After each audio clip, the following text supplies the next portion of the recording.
I raised my glass at dinner, expecting the usual polite smiles. Then my father's words cut the air like a knife. "Nobody needs your money or you." My sister smirked. My mother didn't even look up. Heat crawled up my neck, but I stayed calm, smiling, silent. Decades of carrying their burdens flashed before me: the bills, the emergencies, the endless helping, and in that moment, a realization hit. I didn't need them either. Not their approval, not their rules, not their gratitude. That small, quiet epiphany was the spark that would change everything. Tonight, the tables weren't just set, they were shifting. At the family dinner, I was lifting my glass when I heard it. My father's voice cutting through the chatter like a blade. "Nobody needs your money or you." The room didn't even flinch. My sister nodded, almost amused, as if she'd been waiting to say it out loud for years. Heat crawled up my neck, but I kept my face steady, my smile small, my silence sharper than anything they threw at me. They thought I'd swallow it the way I always did. But sitting at that table, surrounded by people who only valued what I provided, I knew something they didn't. Their downfall had already begun. I grew up in that house believing silence was the price of belonging. My parents never said it outright, but it lived in the pauses between their sentences. Those tiny, sharp moments where I learned my value came from what I could give, not who I was. Even as a kid, I filled the gaps. If Sarah forgot her homework, I ran it to school. If Dad needed someone to stay home with Grandma, I canceled my plans. And when Sarah hit adulthood and her bills started piling up, somehow they all ended up in my hands too. They called it being the reliable one. But reliability turns into servitude fast when no one asks how you're doing. On the outside, my family looked warm, tight-knit, loud in a good way. Holiday photos, matching sweaters, my mom's famous sweet potato casserole sitting in the middle of the table like a trophy. People always said we were lucky, but the kind of luck they meant was the pretty kind, the kind you can frame, not the kind that keeps you safe. Grandma was the only person who ever looked at me and didn't see utility. I still remember her tiny kitchen, the smell of peppermint tea and old books, the way her hands would rest on mine when she said, "You don't have to save the whole world, honey." Back then, I didn't realize she meant my world, my family. After she passed, that kitchen became my sanctuary. I kept the key. I kept the memory of someone who saw me. Back at the dinner table, the same table I'd spent decades setting, clearing, cooking for, I sat between people who had rewritten me in their heads. Not Maya, the project manager. Not Maya, who paid her own rent and built her own life, but Maya, the one who fixes things, the one who always shows up, the one who covers the bill, the one who doesn't complain. Dad didn't even look up when he said the words. Mom just kept slicing the ham. Sarah smirked into her wine, and somehow in that moment, everything clicked into place like a door finally shutting. That house wasn't mine, never had been. Maybe that's why their words didn't crush me the way they expected. It hurt God. It hurt. But it didn't break me. It clarified things. It made the air sharp. It made the path forward clean. I realized something no one at that table had ever imagined. I didn't need them either. Not their approval, their guilt, their rules, or the seat they thought they had the right to take away. And for the first time in my life, the silence didn't feel like surrender. It felt like a beginning. The dinner kept going as if nothing had happened. Plates scraped, glasses clinked. Someone laughed at a joke I didn't hear. But inside my head, everything went still, like the world had dropped into slow motion. I watched my family the way you watch strangers on a train. Curious, detached, wondering how you ever thought you belonged among them. Sarah leaned back in her chair, swirling her wine like she'd won something. "Mom's right," she added casually. "You take things too seriously, Maya. No one needs all that you do." Not really. She said it like a kindness, like she was easing a burden off my shoulders. But what she really meant was, "You're only useful when we want you to be." I glanced at her, at the sister, whose late bills I'd paid, whose kids I'd bought school clothes for when she was between jobs, whose emergencies somehow always landed in my lap. She never remembered the details, only the convenience, only the expectation. Mom finally looked up from the ham she was slicing. "You work so much anyway," she said. "It's not like you have a family of your own to worry about. We don't want you burning yourself out for nothing, for nothing." That one stung more than I'd admit, as if every hour I spent climbing my career, every quiet effort to build a life by myself was worthless because it wasn't serving them. Dad didn't even glance my way when he muttered, let's not make this dramatic. It's just the truth. You take things personally. It was gaslighting with a coat of polite varnish. They had long mastered the art. I looked around. The table, the candles,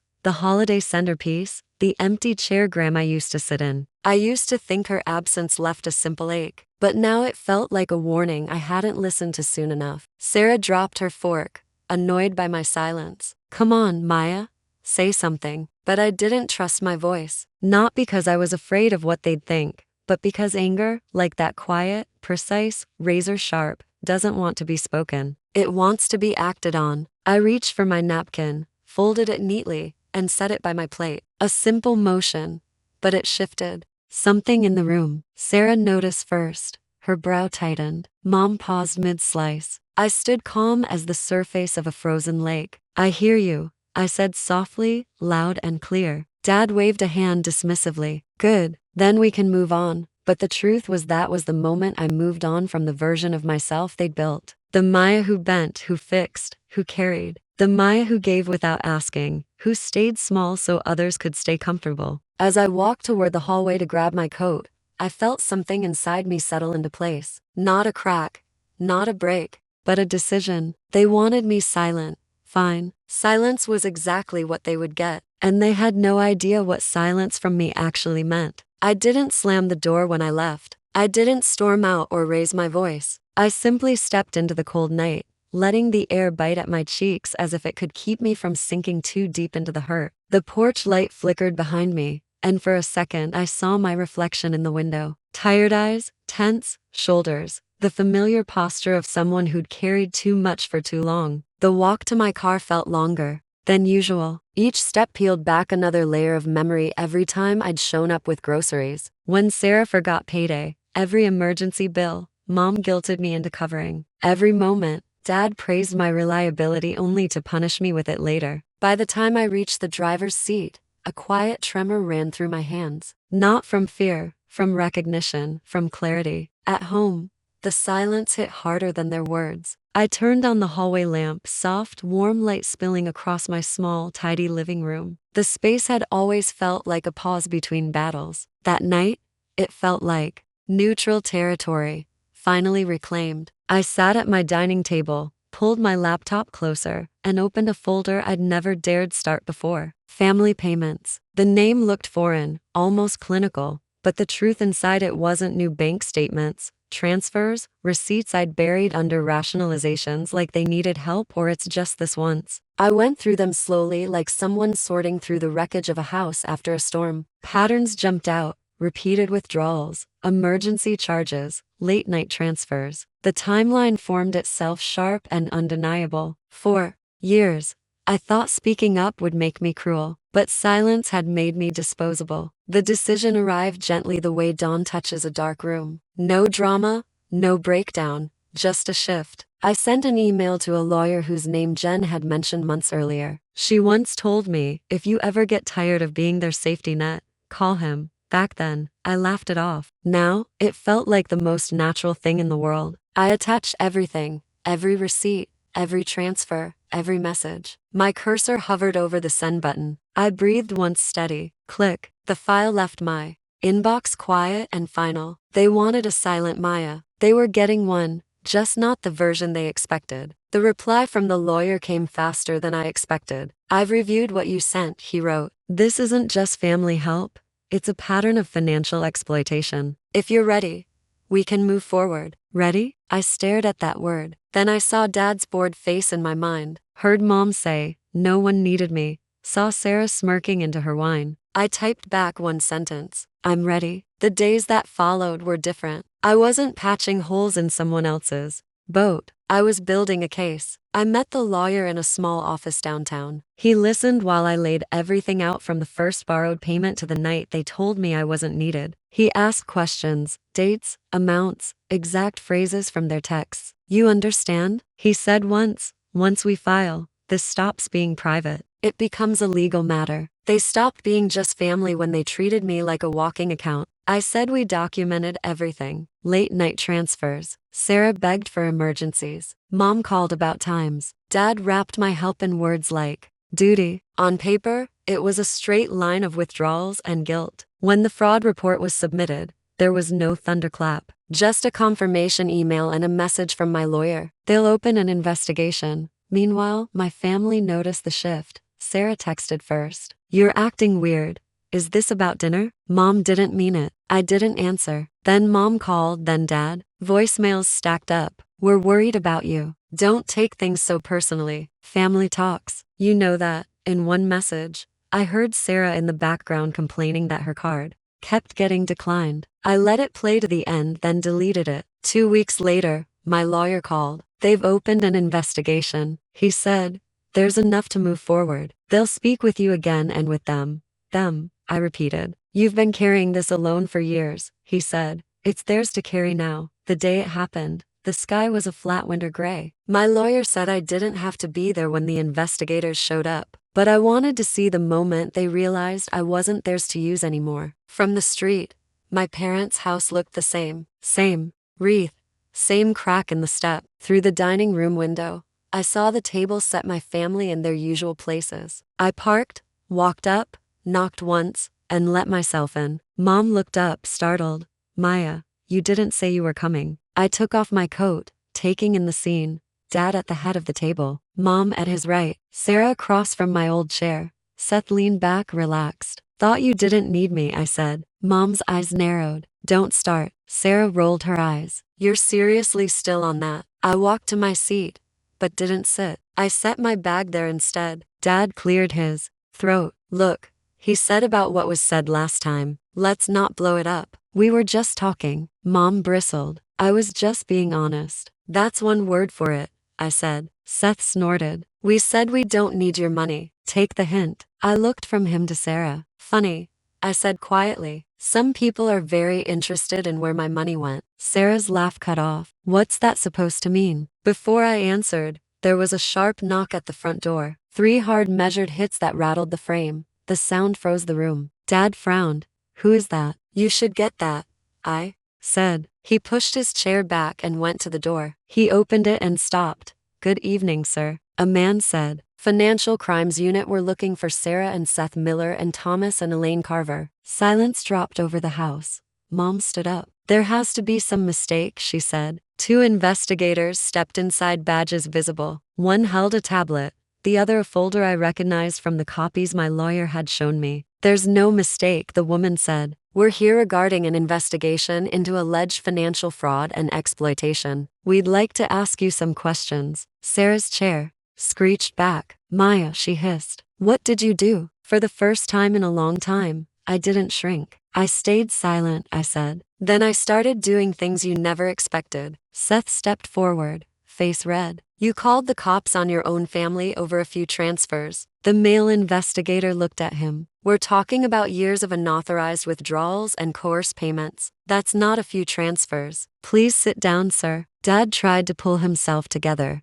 This is a misunderstanding. Any money moved around was family business. Family business doesn't override the law. The woman replied. You'll each have the chance to explain. For now, we need you to remain while we ask some questions. Mom turned to me, eyes wet. Maya, tell them this isn't what it looks like. I met her gaze. You told me nobody needed my money or me, I said quietly. So, I stopped giving you both. Her mouth open closed. We were upset. We didn't mean you meant it enough to say it. I cut in. The words didn't come out as a shout. They came out level, held up by every drained account. Sarah lurched forward. You're going to let them ruin our lives. I didn't ruin anything, I said. I just stopped hiding what you did. The investigators began. Dates, amounts, authorizations. Sarah stumbled, looking at Mom at Dad. Seth scoffed once, then fell silent when specific totals were read. Every favor shrank under the weight of the numbers. I didn't stay for the whole thing. I had no interest in watching them scramble. As I picked up my bag, Dad snapped. If you walk out that door, don't bother coming back. For years, that sentence had been a loaded gun pointed at my chest. This time, it just sounded tired.